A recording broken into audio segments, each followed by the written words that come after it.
Hey guys, what's going on? My name is Mike with Apple Informed, and today I want to talk about a very underrated feature on the new iPhone XS and the XS Max. So it has to do with the camera. So when Apple announced the new iPhone XS, people were thinking it as kind of an incremental upgrade, and they weren't really impressed with any of the upgrades to the camera, because honestly, I think Apple did kind of a bad job explaining how good this camera is on this new iPhone. And after people have had some time to test it and compare it to the iPhone X, they're starting to come to the realization that this phone is a huge step up in the camera department with a 30% larger sensor, with a better HDR capabilities, and also this new feature that I'm showing you in this video, the new depth control.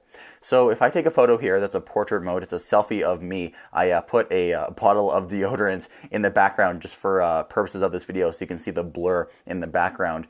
Like a Samsung phone could do this before, and you could actually change the blur simply by clicking on Edit.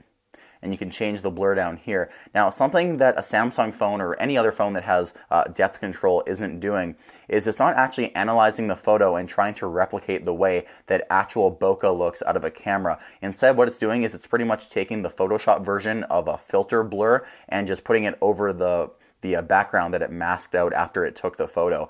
Here on the iPhone, what's actually doing is it's taking the depth information from both cameras, sending it to the A12 Bionic chip, and it's actually mimicking what real bokeh looks like. So there's one part of this photo that I want to show you that really highlights this. So if you look at the trash icon on my Mac over my right shoulder, you can see that it's a lot bigger. And what bokeh does is it kind of adds these bokeh balls. You may have heard this terminology in photography. It's called bokeh balls. And whenever there's a certain amount of light in a very small area, it'll make those into just kind of blurry shapes. It'll just kind of turn into a light ball. And you can see there on the trash icon over my right shoulder, it has turned into a bokeh ball. Now, if I did that in Photoshop, that would definitely not happen. So I'll go back to the normal photo without any blur in the background. You can see there that the trash icon is so much smaller and not as pronounced as it is when I go into f1.4 there. So Apple is really doing a lot more advanced stuff, and I really wish they could have told us this in the keynote, because all they said is you can now change the depth.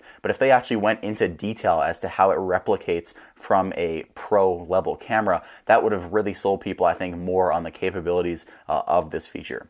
So guys, you can tell me in the comments what you think about this. If you have an iPhone XS, tell me what you think about the new depth control in the comments down below. Other than that, guys, that's pretty much all I have to say today. My name is Mike. Thanks so much for watching. I'll see you in the next video.